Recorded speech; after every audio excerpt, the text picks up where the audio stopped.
নাসিরউদ্দিন আহমেদ, অধ্যাপক, ইংরেজি বিভাগ, জগন্নাথ বিশ্ববিদ্যালয়।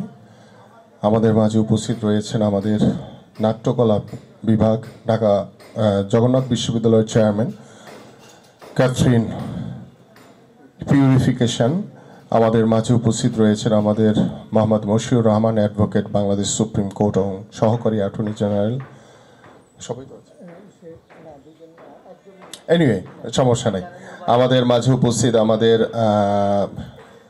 যুবদল মিরপুর থানা আহ্বায়ক জনাব শাকিল মোল এবং আমার সাথে, এবং যিনি এই প্রবন্ধ পাঠ করেছেন ইতিমধ্যে, যে আমাদের মিল্টন বিশ্বাস, সেক্রেটারি ইসিটি, এবং আমার সাথে আগত আমাদের ঢাকা মহানগর উত্তর বিএনপির যুগ্ম আহ্বায়ক জনাব গাজী রেজওয়ানুল হোসেন রিয়াজ সহ উপস্থিত বিভিন্ন পর্যায়ের নেতৃবৃন্দ। আসলে বিষয়টি এমন একটি বিষয়, সমৃদ্ধি এবং সম্প্রীতির বাংলাদেশ নির্মাণে আমাদের করণীয়। কিন্তু দুর্ভাগ্যের বিষয় হচ্ছে, স্বাধীনতার 53 বছর পরে এসেও আমরা সমৃদ্ধি এবং সম্প্রীতির বাংলাদেশ এখন পর্যন্ত পরিপূর্ণভাবে নির্মাণ করতে পারি নাই।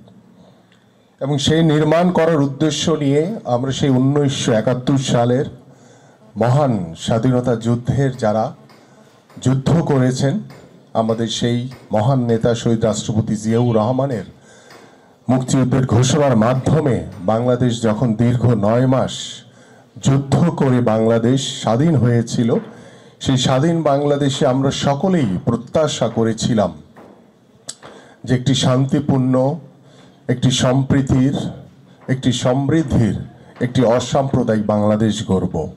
কিন্তু সেটি আমরা দেখেছি সেই বাকশালীদের যে প্রভাবে, বাকশালীদের সেই হত্যাযজ্ঞের মাধ্যমে বাংলাদেশের সেই স্বাধীনতাকে ধূলিসাৎ করা হয়েছিল। আমরা পরবর্তীতে দেখেছি আবার আমাদের বাংলাদেশের সবচেয়ে জনপ্রিয় নেতা, বাংলাদেশের যিনি স্বল্প সময়ে বাংলাদেশকে বিনির্মাণ করেছিলেন, একটি সমৃদ্ধশালী বাংলাদেশে পরিণত করার চেষ্টা করেছিলেন, এবং তিনি অল্প সময়ের ভিতরে বাংলাদেশের কৃষিতে, বাংলাদেশের শিল্প, বাংলাদেশের জনশক্তি রপ্তানি সহ বিভিন্ন কার্যক্রমের মাধ্যমে তিনি বাংলাদেশকে একটি সুদৃঢ় অবস্থায় তৈরি করার যে চেষ্টা করেছিলেন, সেই চেষ্টা তিনি বেশি দিন অব্যাহত রাখতে পারেননি। এবং পরবর্তীতে আমরা সেই দেখেছি স্বৈরাচারের স্বাদ, সেই দীর্ঘ 9 বছর সে বাংলাদেশে এক না এক তন্ত্র কায়েম করে বাংলাদেশকে আবারও সেই ধ্বংসের পথে নিয়ে গিয়েছিল।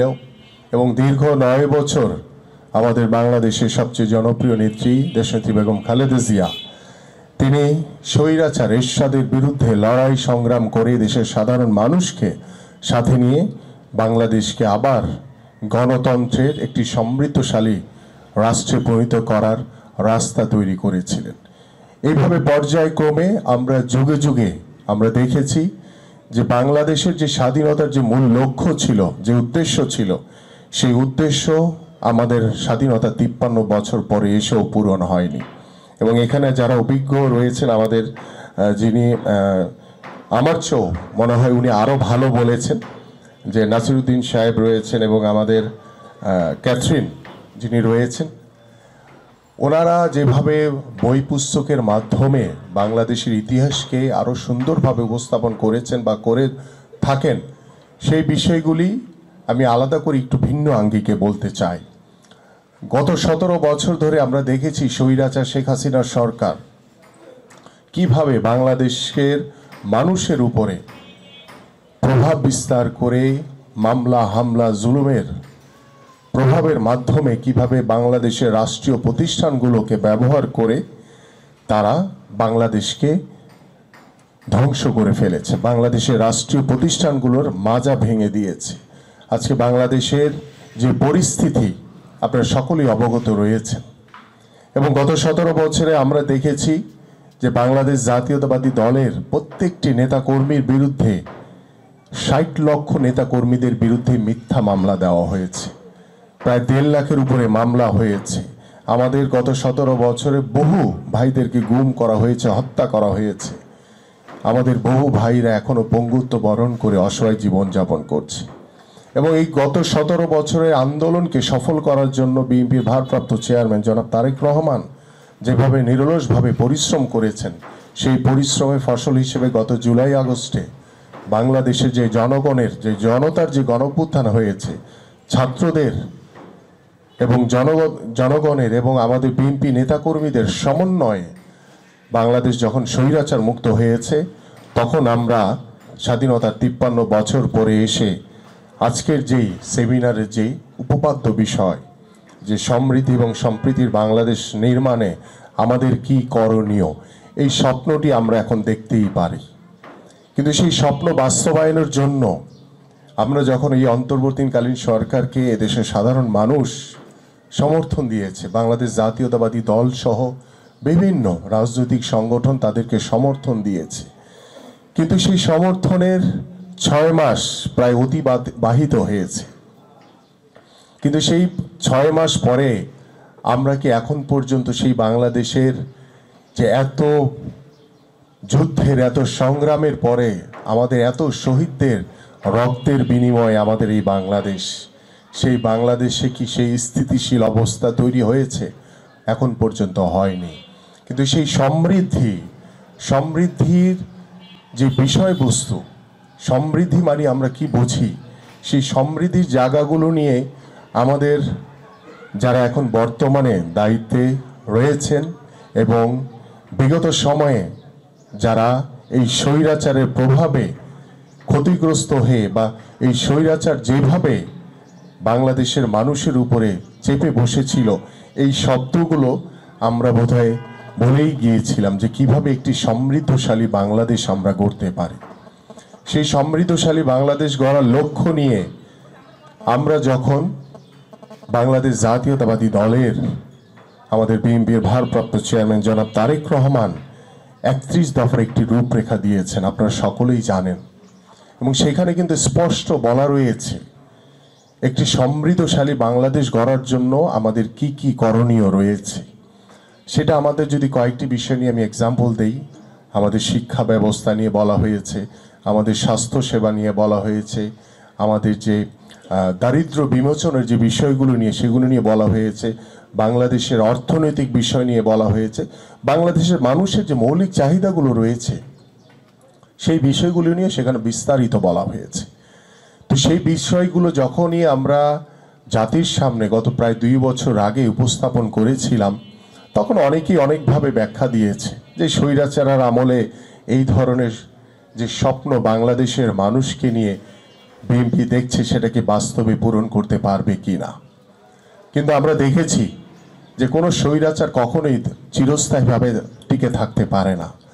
এই স্বৈরাচার তারা বলেছিল, আপনাদের মনে আছে, যে 2041 সাল পর্যন্ত তারা বাংলাদেশকে কিভাবে পুনর্গঠন করবে, বাংলাদেশকে কিভাবে স্বৈরাচারের আদলে বাংলাদেশের মানুষের উপর প্রভাব বিস্তার করে তারা জোর করে ক্ষমতায় টিকে থাকবে, সেই বিষয়গুলি কিন্তু আপনাদের সামনে উপস্থাপন করেছিল এই স্বৈরাচার শেখ হাসিনার সরকার। কিন্তু দেখেন 2024 সালের 5ই আগস্টে বাংলাদেশ থেকে স্বৈরাচারের মুক্ত হয়ে গেছে। বাংলাদেশ স্বৈরাচার মুক্ত হয়েছে ঠিকই, কিন্তু বাংলাদেশে পরিপূর্ণভাবে এখন পর্যন্ত স্বৈরাচার মুক্ত হয়নি। বাংলাদেশের বিভিন্ন জায়গায় এই স্বৈরাচারের প্রেতাত্মারা এখনো কিন্তু বসে বাংলাদেশের বিরুদ্ধে, বাংলাদেশের মানুষের বিরুদ্ধে, আপনাদের বিরুদ্ধে ষড়যন্ত্র করে চলেছে। আপনারা দেখেন, আমরা সেই স্বাধীনতার 53 বছর ধরে যে যুদ্ধ, যেই সংগ্রাম করেছি বাংলাদেশের পরিপূর্ণ গণতন্ত্র প্রতিষ্ঠার জন্য, কিন্তু বাংলাদেশে কি এখন পর্যন্ত আমরা সেই পরিপূর্ণ গণতন্ত্র প্রতিষ্ঠা করতে পেরেছি? পারি নাই। কারণ বাংলাদেশের মানুষের যে প্রত্যাশা, বাংলাদেশের মানুষের যে চাওয়া যে তার একটি সাধারণ, একটি সিম্পল জীবন যাপন করার জন্য তার যে মৌলিক চাহিদাগুলো পূরণ করা দরকার, সেই চাহিদাগুলো আমরা এখন পর্যন্ত পরিপূর্ণভাবে পূরণ করতে পারিনি। বাংলাদেশের প্রশাসন বলেন, বাংলাদেশের বিচার বিভাগ বলেন, আইন বিভাগ বলেন, সামগ্রিকভাবে যে সমৃদ্ধির শব্দগুলো আমরা ব্যবহার করি বিভিন্ন সেক্টরে, এই সকল কিছু সমন্বয়ে কিন্তু একটি সমৃদ্ধ বাংলাদেশ গড়া সম্ভব। তো বাংলাদেশে পরিপূর্ণভাবে যদি গণতন্ত্র প্রতিষ্ঠা না হয়, বাংলাদেশের মানুষের মতামতের, স্বাধীন মতামতের যদি অধিকার প্রতিষ্ঠা না হয়, তাহলে কিভাবে আমরা এই সমৃদ্ধশালী বাংলাদেশ গড়তে পারব? এবং এখানে আরেকটি খুব গুরুত্বপূর্ণ শব্দ রয়েছে, সম্প্রীতি। সম্প্রীতি বলতে আমি আমার ভাষায় যেটা বুঝি সেটা হচ্ছে একটি শান্তির একটি শব্দ হচ্ছে সম্প্রীতি, একটি ভ্রাতৃত্ববোধের শব্দ হচ্ছে এই সম্প্রীতি, একটি আন্তরিকতার জায়গার শব্দ হচ্ছে এই সম্প্রীতি। সব কিছু সমন্বয়ে কিন্তু আমরা একটি সম্প্রীতির বাংলাদেশ গড়তে পারি। কারণ এখানে আমাদের দেখেন, মুসলমান রয়েছে, আমাদের হিন্দু রয়েছে, আমাদের খ্রিস্টান রয়েছে, আমাদের বিভিন্ন ধর্মের যারা মানুষ রয়েছে, আমরা বাংলাদেশি হিসেবে আমরা এখানে বসবাস করি। সেই বাংলাদেশি জাতীয়তাবাদের যে আদর্শ, সেই আদর্শকে আমরা সকলেই একজন বাংলাদেশের একজন নাগরিক হিসেবে আমাদের ধারণ করা হচ্ছে আমাদের সকলের কর্তব্য।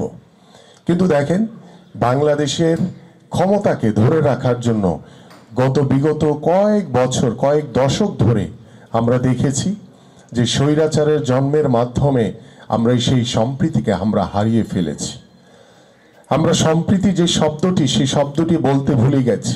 গত 17 বছরের কথাই ধরেন, এই স্বৈরাচার শেখ হাসিনার সরকার বিভিন্ন সময় হিন্দু সম্প্রদায়ের উপরে, আমাদের খ্রিস্টান সম্প্রদায়ের উপরে বিভিন্নভাবে বিভিন্ন ধর্মের মানুষের উপরে বিভিন্ন হামলা, মামলা, নির্যাতনের মাধ্যমে সেটি রাজনৈতিক ফায়দা নেওয়ার জন্য সবসময় বিএনপির উপরে দোষ চাপিয়ে দিত। আপনারা সকলেই সাক্ষী রয়েছেন। তখন হয়তোবা অনেকেই সৎ সাহস করে কেউ কথা বলতে পারেন নাই, বাট এখন কিন্তু আপনাদের সেই স্বাধীন মতামত প্রকাশ করার সময় এসেছে। আপনারা স্বাধীনভাবে আপনাদের কথাগুলো বলতে পারেন, সত্য কথা বলতে পারেন। সেই সত্য কথা বলার মাধ্যমে, স্বাধীনভাবে আপনাদের মতামতের মাধ্যমে আমরা কিন্তু সেই সম্প্রীতির বাংলাদেশ নতুন করে গড়ে তুলতে পারি।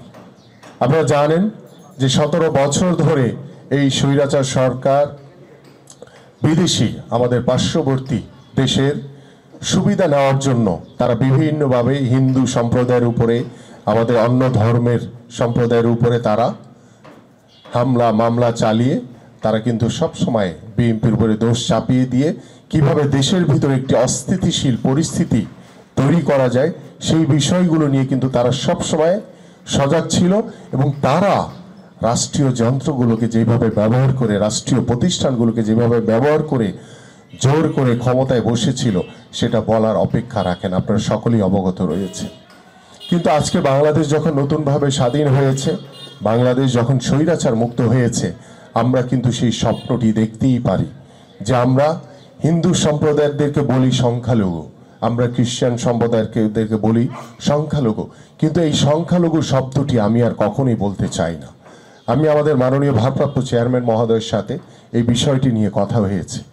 আমরা চাই যে মুসলমান হিসেবে আমাদের হিন্দু সম্প্রদায়, আমাদের খ্রিস্টান সম্প্রদায় থেকে শুরু করে অন্যান্য যেই সম্প্রদায় রয়েছে বাংলাদেশি, আমরা সকলেই বাংলাদেশি, আমরা সকলেই ভাই, সকলেই বন্ধু, সকলেই আমাদের নিজ নিজ প্রতিবেশী হিসেবে, বাংলাদেশি হিসেবে আমরা একটি সুন্দর সমাজ গড়তে চাই, একটি সুন্দর বাংলাদেশ গড়তে চাই। সেখানে যদি আমরা আমাদের ভাইদেরকে, আমার বন্ধুদেরকে, আমার বোনদেরকে, আমাদের বাবা মাকে অন্য সম্প্রদায়ের হোক, কিন্তু তাদেরকে যদি আমরা আলাদা করে ফেলি, তাহলেই তো আমরা আর এই সম্প্রীতির বাংলাদেশ গড়তে পারবো না। সেই সম্প্রীতির বাংলাদেশ গড়ার জন্য আমরা মুসলমান, হিন্দু, বৌদ্ধ, খ্রিস্টান সহ সকল ধর্মের সকল মানুষ আমরা যদি আন্তরিকতার সহিত ভ্রাতৃত্ববোধের মাধ্যমে একটি সুন্দর সমাজ গড়ার জন্য স্বপ্ন দেখি, একটি সুন্দর বাংলাদেশ গড়ার জন্য ঐক্যবদ্ধভাবে কাজ করি, তাহলেই আজকের যেই সেমিনারের যে মূল প্রতিপাদ্য সমৃদ্ধি এবং সম্প্রীতির বাংলাদেশ নির্মাণে আমাদের কি করণীয়, সেই করণীয় বিষয় আমি খুব ক্ষুদ্র একজন নাগরিক হিসেবে আমি কিছু বিষয় আপনাদের সামনে উপস্থাপন করলাম। এবং আমরা বিশ্বাস করি যে বাংলাদেশে তরুণ প্রজন্ম, বাংলাদেশের বর্তমান প্রজন্ম, বাংলাদেশের ভবিষ্যৎ প্রজন্ম এবং বাংলাদেশে যারা বিগত সময়ে আমাদের যারা বয়োবৃদ্ধ বাবা মা রয়েছেন, আমাদের যারা মুরব্বীজন রয়েছেন, গুণীজন রয়েছেন, সকলের সমন্বয়ে এই স্বৈরাচার মুক্ত বাংলাদেশে আমরা অবশ্যই আশা করতেই পারি যে আমরা একটি ভবিষ্যতে সমৃদ্ধ এবং সম্প্রীতির বাংলাদেশ নির্মাণ করতে পারবো। এই প্রত্যাশা ব্যক্ত করে আমি আপনাদের সকলকে আন্তরিকভাবে শুভেচ্ছা জ্ঞাপন করে আমি আমার বক্তব্য শেষ করছি। সবাইকে ধন্যবাদ। বাংলাদেশ জিন্দাবাদ। বাংলাদেশ জাতীয়তাবাদী দল বিএনপি জিন্দাবাদ।